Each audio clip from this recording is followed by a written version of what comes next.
ఉమ్, యోహాను సువార్త 10వ అధ్యాయము 30వ వచనం నుంచి. ఉమ్, నేనును తండ్రియు ఏకమై ఉన్నామని వారితో చెప్పెను. ఉమ్, యూదులు ఆయనను కొట్టవలెనని మరలా రాళ్ళు చేత పట్టుకొనగా, ఉమ్, యేసు తండ్రి యొద్ద నుండి అనేకమైన మంచి క్రియలను మీకు చూపితిని, వాటిలో ఏ క్రియ నిమిత్తం నన్ను రాళ్లతో కొట్టుదురని వారిని అడిగాను. ఉమ్, అందుకు యూదులు, నీవు మనుషుడివై ఉండి దేవుడునని చెప్పుకొనుచున్నావు గనుక ఉమ్, దేవదూషణ చేసినందుక నిన్ను రాళ్లతో కొట్టుదుము గాని మంచి క్రియ చేసినందుకు కాదని ఆయనతో చెప్పిరి. ఉమ్, అన్న, ఇక్కడ ప్రశ్న ఏంటంటే, ఉమ్, ప్రభువైన యేసుక్రీస్తు వారు మాట్లాడుతూ నేను తండ్రి ఏకమై ఉన్నామని చెప్తున్నాడు. నేను తండ్రి ఏకమై ఉన్నామని చెప్తున్న దానికి అక్కడ వింటున్న యూదులకి ఏమర్థమైందో తెలియదు కానీ ఆయన్ని కొట్టడానికి మరలా రాళ్ళు ఎత్తుకున్నాం అంటున్నారు. ఉమ్. ఆల్రెడీ అంతకుముందు ఎప్పుడో మరి ఎందుకు రాళ్ళు తీసుకున్నారో వీలైతే దాన్ని కూడా తెలియజేయండి. ఇక్కడ వాళ్ళకి ఏమర్థమైందో తెలియదు, అది చూద్దాం వాక్యపు వెలుగులో. అక్కడ వాళ్ళకి ఎందుకు అసలు ఆయన రాళ్ళతో కొట్టాలనుకుంటున్నారు? ఏంటి అక్కడ తప్పేంటి? దేవదూషణ చేసావంటున్నారు. ఏంటి ఆ దేవదూషణ చేసింది? ఉమ్, 33వ వచనంలో మనం చూస్తే వాళ్ళు ఏమంటున్నారంటే, నువ్వు మనుషుడివై ఉండి దేవుడిని అని చెప్పుకొనిచున్నావు అంటున్నాడు. ఉమ్. అక్కడ ఆయన దేవుడని చెప్పలేదు, కానీ ప్రభు వారు మాట్లాడుతుంటే వాళ్ళకి ఇంటర్నల్ గా ఏదో అర్థమవుతుంది. వాక్యపు వెలుగులో నుంచి చెప్పండి అన్న. ఓకే. యా, దేవా, ఇది ఎట్లా ఉంటుందంటే, యోహాను సువార్తలో 10వ అధ్యాయం అనేది యేసుక్రీస్తు గురించిన దైవత్వం గురించి చేసినటువంటి ఆర్గ్యుమెంట్లో చాలా స్ట్రాంగెస్ట్ ఫౌండేషనల్ వాదము అని చెప్పవచ్చు. అందులో భాగంగా ఇక్కడ ఉన్న యూదులతోటి యేసు ప్రభువు మాట్లాడుతూ జరిగినటువంటి విధానం ఈ 10వ అధ్యాయంలో ముఖ్యంగా మనం అంటే 22 నుంచి 39 వరకు చూడొచ్చు. దాన్ని అంత వివరంగా చూడట్లేదు, కానీ ఇక్కడున్న ప్రశ్న, నువ్వు అడిగిన ప్రశ్నను అడ్రస్ చేయడానికి మనం ప్రయత్నం చేద్దాం. నువ్వు అడిగావంటే దేవదూషణ అనేది వాళ్ళు ఎందుకు అన్నారు.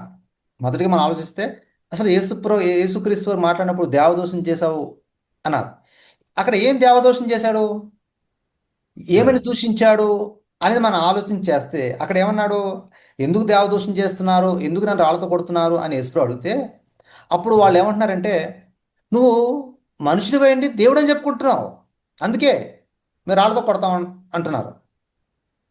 మరి అవును. ఆ పాసేజ్ మనం అంతా చదివితే ఎక్కడ కూడా ఆయన నేను దేవుడను అని చెప్పుకోలేదు. సో ఈయన దేవుడను అని చెప్పుకోలేదు. కానీ వీళ్ళేమన్నారంటే నువ్వు దేవుడు అని చెప్పుకుంటున్నావు అని అంటున్నారు. అంటే ఇక్కడ ఒక లాంగ్వేజ్ బ్యారియర్ ఒకటి కనిపిస్తుంది. అంటే యూదులకి యేసుక్రీస్తు భాషకి వాళ్ళ అండర్స్టాండింగ్లో ఉన్నారు, వాళ్ళిద్దరూ కూడా ఇన్ లైన్లో ఉన్నారు, ఇక ఇక్కడ గ్యాప్ లేదు.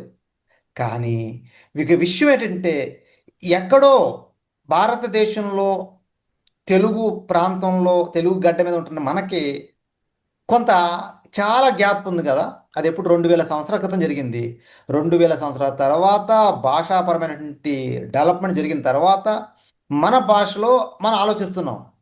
ఏమంటున్నారు అక్కడ, వాళ్ళు యూదులు తప్పుగా విన్నారేమో, వాళ్ళు యూదులు సరిగా అర్థం చేసుకోలేదేమో, వాళ్ళు యూదులు మూర్ఖులేమో అని దాటవేస్తూ అక్కడ యేసుక్రీస్తు దేవుడిని చెప్పుకోలేదు. అక్కడ కూడా వాళ్ళు అనుకుంటున్నారు దేవుడని చెప్పుకున్నాడేమో అని, అంతే తప్ప యేసుప్రభు దేవుడని చెప్పుకోలేదు, కాబట్టి యేసుక్రీస్తు దేవుడు కాదు అనేటువంటి వాదన దీని నుంచి తీసుకొచ్చారు.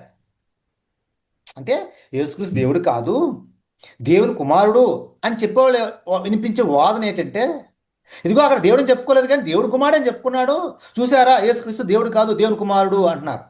వాదన సపోర్ట్ చేసుకోవడానికి, అంటే దేవుడు కాదు దేవుని కుమారుడు అని చెప్పడం కోసం ఈ మాటని ఇలా వక్రీకరించి, ఇదిగో దేవుని కుమారుడు ఉంది తప్ప దేవుడని లేదు, కాబట్టి యేసుక్రీస్తు దేవుడు కాదు దేవుని కుమారుడు అని చెప్పడానికి ఈ వాదన వాడుకుంటున్నారు. అంటే అది ఒక వర్గం, అంటే వాళ్ళ బోధన సపోర్ట్ చేసుకోవడానికి, వినేవాళ్ళకి కన్ఫ్యూజ్ చేయడానికి అలా వాడుతున్నారు. అర్థమైంది కదా. అంటే అంటారంటే మనము ఎప్పుడు కూడా బైబిల్ని అర్థం చేసుకునే విధానంలో ఎలా ఉండాలంటే, అక్కడ లాంగ్వేజ్ స్టైల్ ఏంటి, ఆడియన్స్ టైప్స్, ఎలాంటి ఆడియన్స్ ఉన్నారో, అక్కడ వినేవాళ్ళు ఎవరున్నారో, హిస్టారికల్ కాంటెక్స్ట్ ఏంటి, కల్చరల్ కాంటెక్స్ట్ ఏంటి, ఇవన్నీ ఆలోచించాలి. ఇవేమీ తెలియకుండా ఒక అక్షరాలు తెల్ల కాగితమే ఉండి అక్షరాలు చదువుకుంటూ వెళ్ళిపోతూ మన భావంతో లేదా మైండ్లో కొన్ని ఉన్న బోధలతోటి దాన్ని డీకోడ్ చేసుకుంటూ విభజించుకుంటూ వెళ్ళిపోతే అది మనకు అర్థం కాదు. అక్కడ ఎవరితో మాట్లాడుతున్నారు? టూ టైప్ ఆఫ్ పీపుల్ ఉన్నారు. ఒకటి యేసుప్రభు ఉన్నారు, రెండు యూదులు ఉన్నారు. యూదుల భాష పరమైనటువంటి స్టైల్ మనకు తెలియాలి. అంటే వాళ్ళకి అక్కడ కల్చరల్ కాంటెక్స్ట్ అర్థం కావాలి, అక్కడ టెక్స్చువల్ కాంటెక్స్ట్ అర్థం కావాలి, హిస్టారికల్ కాంటెక్స్ట్ కూడా తెలియాలి. ఇవన్నీ మనసులో పెట్టుకుని ఆలోచిస్తే అక్కడున్న వాక్య భాగం మనకు అర్థమవుతుంది. అక్కడ అర్థం కావడం కోసం 30 వచనంలో అన్నారు, తర్వాత రాళ్ళతో కొడదాం చూస్తున్నాం. 30 వచనంలో ఏమన్నాడు అంటే, నేనును తండ్రియును ఏకమై ఉన్నాము అన్నాడు. అంతే, ఆయన అన్నది అదే. ఆ మాట అనాల్సిన అవసరం ఏముంది? ఎందుకు నేను తండ్రి ఏకమై ఉన్నామన్నాడు అంటే, ఈ 10వ అధ్యాయం అంతా చూసుకుంటూ వెళితే గొర్రెల కాపరి, నేను మంచి కాపరి, నా దొడ్డువిగా వేరే గొర్రెలు ఉన్నాయి, గొర్రెల దొడ్డు ద్వారం ప్రవేశించకుండా వచ్చే దొంగలు ఇలాంటి వాళ్ళు ఉన్నారు, ఇదంతా చెప్పుకుంటూ వస్తాడు. ఇదంతా కూడా యెహెజ్కేలు గ్రంథము 34వ అధ్యాయంలో ఉన్నటువంటి భావార్థాన్ని అంతటను తీసుకొచ్చి మనసులో పెట్టుకుని ఈ 10వ అధ్యాయాన్ని చదివితే చక్కగా అర్థమవుతుంది. విన్నవాళ్ళు అలా చేయండి. ఇప్పుడు ఆ సందర్భంలో ఇక్కడ ఏం మాట్లాడుతున్నాడంటే యేసుప్రభు వారు 28వ వచనంలో 10-20 మధ్యలోంచి ఉంది, ఎవడును వాటిని నా చేతిలో నుండి అపహరింపడు అన్నాడు. నెంబర్ 1. నా చేతిలో అంటే యేసుక్రీస్తు తన చేతిలో నుంచి అపహరింపడు, నెంబర్ 1. నెంబర్ 2, 29వ వచనంలో ఎవడను నా తండ్రి చేతిలో నుంచి ఎవడను వాటిని అపహరింపలేడు. అదేంటి? యేసుక్రీస్తు అంటున్నాడు నా చేతిలో నుంచి ఎవడును అపహరింపలేడు అంటున్నాడు, నెంబర్ 1. నెంబర్ 2, నా తండ్రి చేతిలో నుంచి కూడా ఎవరు అపహరింపలేడు అంటున్నాడు. అంటే ఇద్దరికి ఉన్నటువంటి శక్తి ఒకటే అని అర్థమా? ఎస్, ఈక్వల్ గా ఏదో చెప్తున్నాడు, సమానం చెప్తున్నాడు కదా. అంటే ఆయన మీకు ప్రొటెక్షన్ ఇస్తున్నాడు, నేను ప్రొటెక్షన్ ఇస్తున్నాను, ఇరువురము ప్రొటెక్షన్ మీకు ఇస్తున్నాము. ఎవరు కూడా నా చేతిలో నుంచి అపహరింపలేడు, తండ్రి చేతుల్లో నుంచి అపహరింపలేడు అంటున్నాడు. అలాగే చెప్తున్నాడు. అయితే నా చేతుల్లో నుంచి ఎవడు మిమ్మల్ని అపహరింపలేడు. ఒకవేళ ఎవడ నా చేతిలోంచి అపహరించేస్తే, అంటే నేను చిన్నవాడిని, నా బలం తక్కువైపోతే, అప్పుడు తండ్రి ఉన్నాడు నాకంటే పెద్ద బలవంతుడు, ఆయన మిమ్మల్ని పట్టుకుంటాడు, కాపాడుతాడు అని అర్థమా? అలా చెప్పట్లేదు. దాని అర్థం అదా? నేను చిన్నోడిని, నేను చిన్న దేవుణ్ణి, ఆయన పెద్ద దేవుడు, నేను ఒక్కొక్కసారి బలహీనం అయిపోతే కనుక అప్పుడు మరొక బలవంతుడైన తండ్రి ఉన్నాడు, ఆయన్ని ఎవరు ఓడించలేరు, ఆయన కాపాడుతూ మిమ్మల్ని అని చెప్పడమా? ధైర్యపరుస్తున్నాడా? మీకు ఒకటి కాదు ఇద్దరు ఉన్నారని చెప్తున్నాడా? నో. ఇక్కడ అర్థం ఏంటంటే చెప్పట్లేదు, ఆ అర్థం అది కాదు, అది రాదు కూడా. ఇక్కడ ఏమిటంటే, ఇక్కడ దీని ఏమంటారంటే ఇద్దరికి శక్తి ఒకటిగా చెప్పడం ప్రయత్నిస్తున్నాడు. అంటే నా చేతుల్లో నేను మిమ్మల్ని ఎలా కాపాడుతానో, తండ్రి చేతుల్లో మీరున్నట్టే తండ్రి కూడా అలాగే కాపాడతాడు. నేనును తండ్రి సమానము అని చెప్పే ప్రయత్నం చేస్తున్నాడు. అంటే సమానం అంటే అర్థం ఏంటి? శక్తిలో సమానం అని చెప్తున్నాడు. ఇవన్నీ చెప్పిన తర్వాత చివరిలో ఆ 30 వచనంలో అంటాడు. అప్పుడు ఏమంటాడు? 30 వచనం దాని కంక్లూజన్ ఇస్తున్నాడు. ఏమని కంక్లూజన్ ఇస్తున్నాడు? నేనును తండ్రియు ఏకమై ఉన్నాము. ఏకమై ఉన్నామన్న కంక్లూజన్ ఎందుకు ఇస్తున్నాడు? ఏకమై ఉన్నావు కాబట్టి నా చేతిలో నుంచి మిమ్మల్ని ఎవరో అపహరింపలేడు, తండ్రి చేతుల్లో నుంచి కూడా మిమ్మల్ని ఎవరో అపహరింపలేడు. నా శక్తి, తండ్రి యొక్క శక్తి, మేమిద్దరము ఏకమై ఉన్నాము. ఇంగ్లీష్లో I and the father are one అంటాడు. Not one person but one అని అర్థం. వన్ అంటే అర్థం ఏంటంటే ఇరువురము ఏకము అని అర్థం. ఏకం అంటే తండ్రే నేనే తండ్రి అని చెప్పడం కాదు, అది 1 పర్సన్ చెప్పడం. 1 పర్సన్ కాదు, వన్ అంటే అర్థం ఏంటంటే ఆయన శక్తి ఎలా ఉందో నాకు అంతే శక్తి ఉంది. ఆయన ఎలాంటి కాపరో, నేను కూడా అలాంటి కాపరిని. ఆయన మీకు ఎలాంటి ప్రొటెక్షన్ ఇస్తున్నాడో నేను కూడా అలాంటి ప్రొటెక్షన్ ఇస్తాను. ఆ విధంగా ఇద్దరము ఏకమై మీకు ప్రొటెక్షన్ ఇస్తాము అని చెప్పారు. అంటే అర్థం ఏంటి? తండ్రితోటి యేసుక్రీస్తు ప్రభుల వారు సమానుడుగా చేసుకుని మాట్లాడే భాష పరమైన జ్ఞానం ఇది, భాష స్టైల్ ఇది. అలా చెప్పినప్పుడు యూదులకు అర్థమైపోతుంది. జ్యూస్లో ఉన్నటువంటి ఆ సిద్ధాంతం ఏంటంటే, డాక్టర్ ఏంటంటే ఒకే దేవుడు. అలా ఒకే దేవుడు నేర్చుకున్నటువంటి మేము, మాకు నువ్వు తండ్రి నువ్వు ఏకమే ఉన్నారని చెప్పుకుంటున్నారేంటి? అలాంటిది లేదు కదా మాకు. మేము మీ దేవుడు నేను తప్ప ఎవ్వరూ ఉండకూడదు, ఎవ్వరూ లేరు ఆయన చెప్పినప్పుడు నువ్వేంటి మోనోథిస్టిక్ ఫెయిత్కి వ్యతిరేకంగా చెప్తున్నట్టు ఉంది అన్నట్టుగా వాళ్ళు. నువ్వెలా కుదురుతావు? నో, నువ్వు దేవదోషం చేస్తున్నావు, అంటే నువ్వు దేవుడితో సమానంగా చేసుకుంటున్నావు, నువ్వు కూడా దేవుడిగా చెప్పుకుంటున్నావు, మాకు నువ్వు దేవుడు ఎలా అవుతావు, నువ్వు దేవదోషం చేస్తున్నావు అయితే అన్నారు. సో భాష అర్థమవుతుందా? అంటే అన్న, ఉమ్, ఇక్కడ మీరైతే ఇంత వివరించారు, ఉమ్. అక్కడ ఆ 2 లైన్లో వాళ్ళకి అంత మ్యాటర్ ఎలా అర్థమవుతుందంటాం? ఆ, ఎలా అర్థమవుతుందంటే, యూదుల యొక్క లాంగ్వేజ్ ఎలా ఉంటుందంటే, that is a good question. ఎందుకంటే ఇప్పుడు మనం అందరం చాలామంది ఎలా ఆలోచిస్తున్నారంటే, ఎక్కడైనా యేసుప్రభు వారు నేను దేవుణ్ణి అని చెప్పుకున్నారా? చూపించండి, ఒక్కొక్కరికి ఒక్కొక్క లక్ష రూపాయలు ఇస్తామని కొంతమంది మూర్ఖులు బయలుదేరారు. అక్కడ ఏంటంటే, మనం యూదుల భాష ఎప్పుడు కూడా ఎలా ఉంటుందంటే, ఇప్పుడు మన అక్కడ యేసుప్రభు మాట్లాడుతుంది ఇప్పుడు ఉన్నటువంటి మోడర్న్ క్రిస్టియన్స్తో మాట్లాడట్లేదు. 2000 సంవత్సరాల క్రితం ఇండియాలో ఉన్న క్రిస్టియన్స్ తోటో, వెస్ట్రన్ పీపుల్ తోటి మాట్లాడట్లేదు. వెస్ట్రన్ లాంగ్వేజ్, కానీ వెస్ట్రన్ లాంగ్వేజ్ని అడాప్ట్ చేసుకుంటూ ఉన్న మనం కానీ ఆ భాషా శైలి ఎలా ఉంటుందంటే డైరెక్ట్ స్పీచ్లో ఉంటుంది. నేను దేవుణ్ణి అంటే మనకు అర్థమవుతుంది, నా పేరు గణేష్ అంటే అర్థమవుతుంది. కానీ యూదుల భాష నేను దేవుని అంటే చాలా చిన్న, చాలా వీకెస్ట్ స్టేట్మెంట్. మనవాళ్ళు అనుకుంటున్నారు నేను దేవుణ్ణి అంటే చాలా స్ట్రాంగ్ స్టేట్మెంట్ అనుకుంటున్నారు. కాదు, అది చాలా వీక్. ఆ భాష ఎలా ఉండాలంటే దైవత్వం యొక్క లక్షణాలను చూపించే విధంగా వీళ్ళు సమాధానాలు ఉండాలి. ఆ భాష యూదుల భాష. ఉదాహరణ చెప్తాను. దేవుడు మోషే దగ్గరికి వచ్చి ఫరో దగ్గరికి వెళ్ళి వీళ్ళందరినీ విడిపించు అంటే, అప్పుడు నువ్వెవరు, నీ పేరేంటి, నీ ఐడెంటిటీ ఏంటి అంటే, అప్పుడు దేవుడు ఏమంటాడు? ఇగో నా పేరు యెహోవా అంటాడా? లేదు. నిర్గమకాండం 3వ అధ్యాయం ప్రారంభంలో ఉంటుంది. నేను ఆ, నా పేరు యెహోవా, వెళ్ళి ఆ పేరు చెప్పు అంటాడా? కాదు. పేరు యెహోవా అంటే అర్థం కాదు. అక్కడ ఏమని చెప్తున్నాడు అక్కడ? నేను ఉన్నవాడును అంటున్నాడు. నేను 3:13. ఉన్నవాడును అంటున్నాడు. నీ పేరు 3:13, ఏంటంటే 14 వచ్చినాలు. నీ పేరు ఏమిటంటే నువ్వు ఉన్నవాడు అంటాడేంటి? ఉన్నవాడు అంటేనే దేవుడు అని అర్థం. ఓకే. దేవుడు అని చెప్పుకోవడం కాదు, నేను ఉన్నవాడును అన్నప్పుడు ఆ భాషకి లక్షణాన్ని ఆపాదిస్తున్నాడు, దైవత్వపు లక్షణాన్ని చెప్పే ప్రయత్నం చేస్తున్నాడు. అంటే ఎప్పుడు కూడా భాష అలాగే ఉంటుంది. ఆ భాషతోటి యూదులతో ఇప్పుడు దేవుడు యేసుక్రీస్తు మాట్లాడుతున్నాడు. ఏమని? నేనును తండ్రియు ఏకమై ఉన్నాము అంటే ఏం చెప్తున్నాడు? ఈయనకి తండ్రికి ఉన్న రిలేషన్షిప్ని చెప్తున్నాడు. ఇద్దరి మధ్య ఉన్న రిలేషన్షిప్ ఏంటి?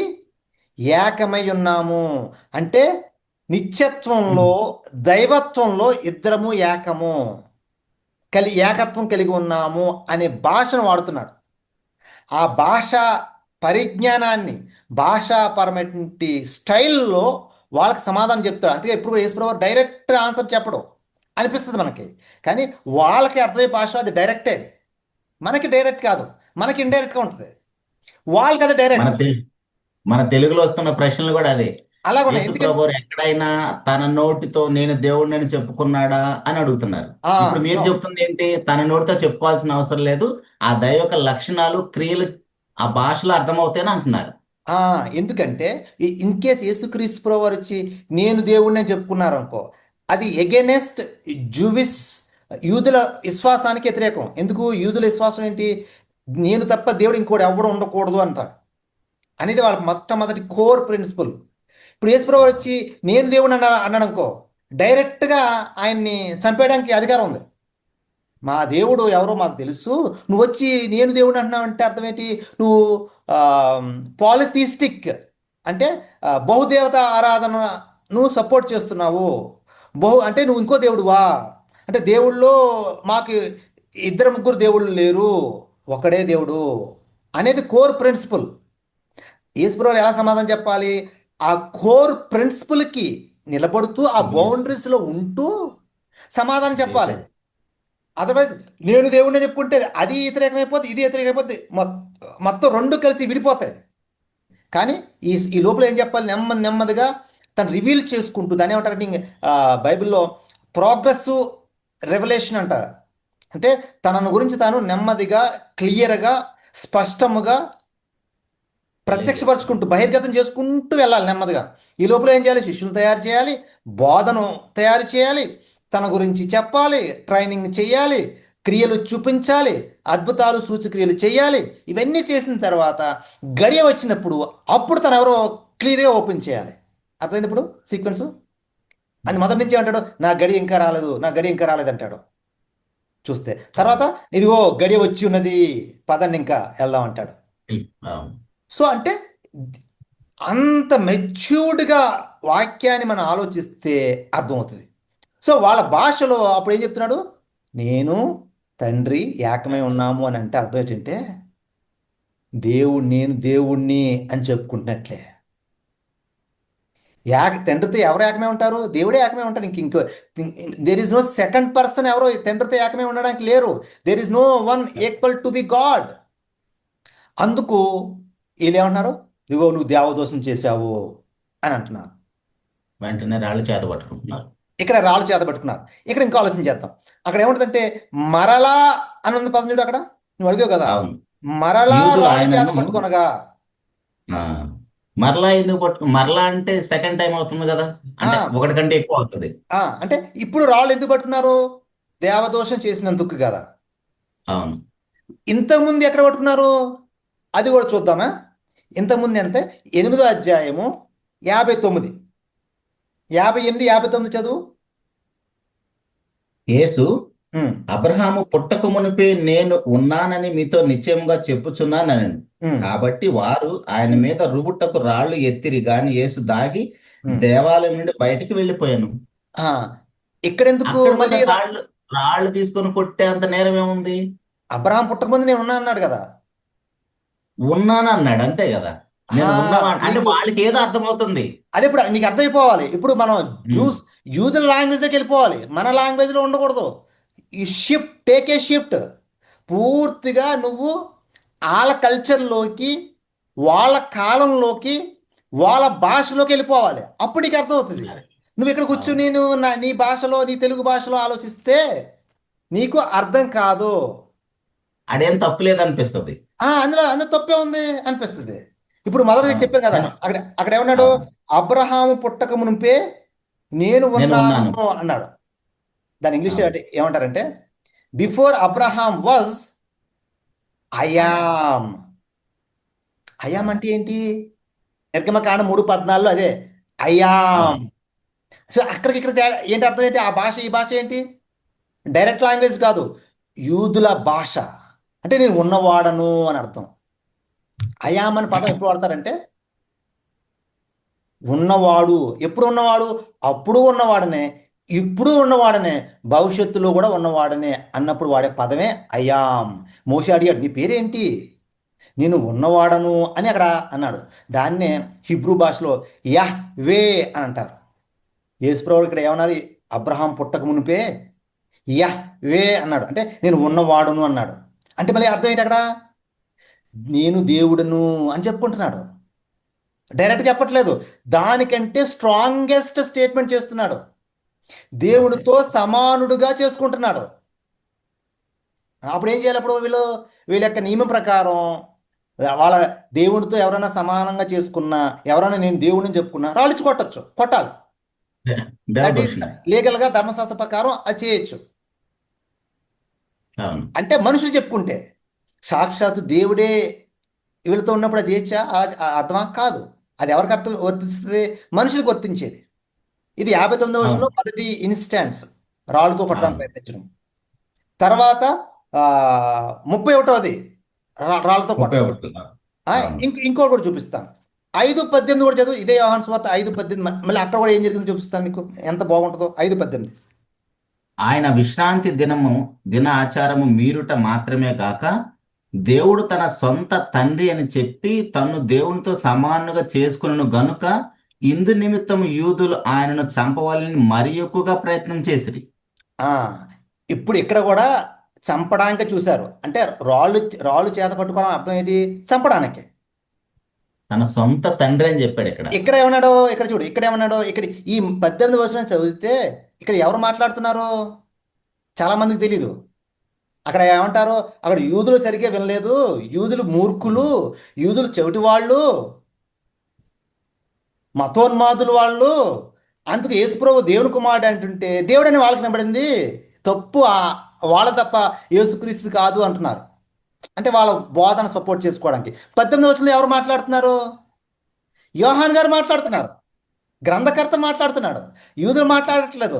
గ్రంథకర్త పరిశుద్ధాత్మ పూర్ణుడై ఆ వ్యాఖ్యానం చేస్తున్నాడు. ఏమంటున్నాడు? ఆయన తన సొంత తండ్రి అని చెప్పి ఏమంటున్నాడట? తన్ను దేవునితో తన దేవునితో సమానుగా చేసుకునేను. ఇంకేం కావాలి? యేసుక్రీస్తు ఎవరు ఇప్పుడు? చిన్న దేవుడా పెద్ద దేవుడా? ఈక్వల్లా? చిన్న పెద్ద లేదు, ఈక్వల్.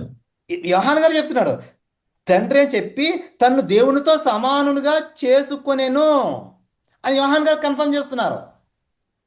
గనుక యూదులు ఆయన్ను చంపాలని చూస్తున్నారు. చూసావా?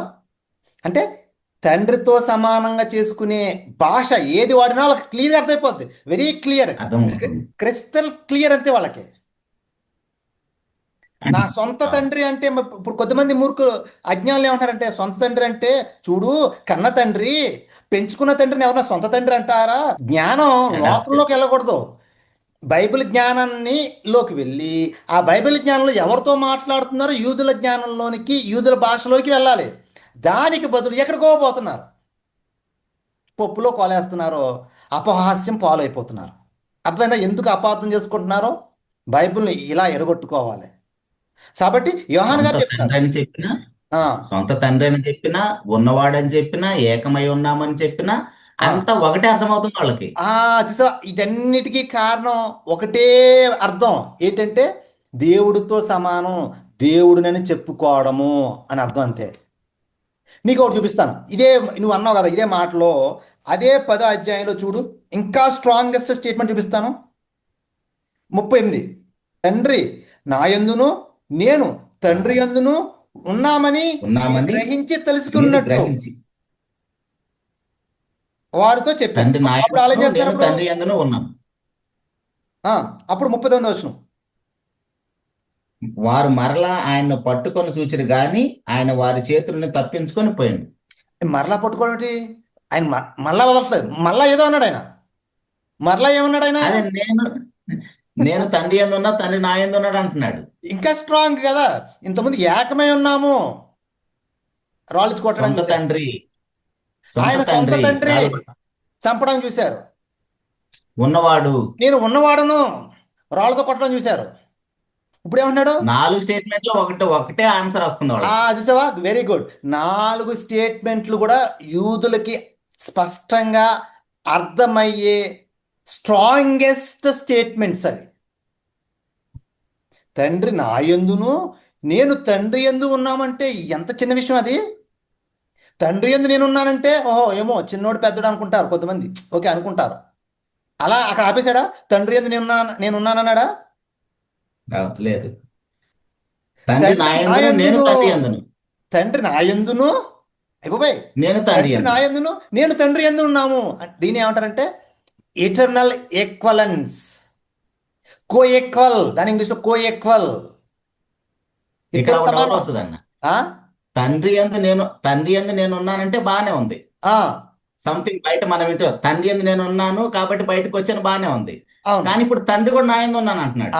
వెరీ అదిగా నచ్చుసా, ఎంత చక్కగా నువ్వు బ్రేక్ చేసావో. అందుకే దీన్ని చాలా స్ట్రాంగెస్ట్ స్టేట్మెంట్ అని ఎందుకంటున్నానంటే అబ్రహాం పుట్టముందు ఉన్నాను అన్నదానికిని, తండ్రి నా సొంత తండ్రి అన్నదానికిని, నేనును తండ్రి ఏకమే ఉన్నదానికి, మూడు స్టేట్మెంట్లకి నాలుగో స్టేట్మెంటు ఇంకొంచెం ఇంకా స్ట్రాంగ్ ఉంది. బలమైనది. అవును. ఇప్పుడు యూదులు రాళ్ళు ఇచ్చి కొట్టడానికి వస్తున్నప్పుడు యేసుప్రభు ఏం చేయాలి? ఆయన అన్న మాటల్లో వారు అన్న మాటలు తప్పున్నారనుకో, నో నో నో, లేదు లేదు లేదు, నేను దేవుడిని ఎక్కడ చెప్పాను, మీరు తప్పుగా విన్నారు, మీరు అర్థం చేసుకున్నారు, నేను అలా అంటలేదు, నేను దేవుడు వేరు నేను వేరు అని చెప్పాలి. ఆ కరెక్షన్ చేశాడా? తండ్రి నా ఎందున్నాడు, నేను తండ్రి ఎందున్నామన్నాడు. ఇంక ఊరుకుంటారా అప్పుడు? డోస్ పెంచాడు. డోస్ పెంచాడు, డబల్ డోస్ చేశాడు. Very good. డబల్ డోస్ చేసి అప్పుడు చెప్తున్నాడు. అప్పుడు ఊరుకుంటారా? మళ్ళీ పట్టుకుందాం చూసారు. అది కారణం. సో అంటే ఇక్కడ గ్యాప్లు ఎక్కడ వస్తున్నాయంటే వారి భాష, వారి యొక్క కల్చరల్ అండర్స్టాండింగ్, వాళ్ళ అర్థం చేసుకునే విధానంలో మనం ఆలోచించకపోవడం వల్ల తప్పుగా అర్థం చేసుకుని మన భాషలోకి వెస్ట్రన్ లాంగ్వేజ్లో ఉన్న డైరెక్ట్ స్పీచ్ తోటి ట్రై చేస్తున్నారు. కాదు, జూవిష్ లాంగ్వేజ్లో ఈ ప్రశ్న అర్థం చేసుకుంటే దేవదూషణ అనేది ఏంటి, ఎందుకు రాళ్ళిచ్చి కొట్టాలనుకుంటున్నారు, ఎందుకు యేసుప్రభు అక్కడ అన్న మాట ఏంటంటే, ఇవన్నీ సందర్భాల్లో 4, 5 సందర్భాల్లో కూడా యేసు దేవుడననే చెప్పుకుంటున్నాడు.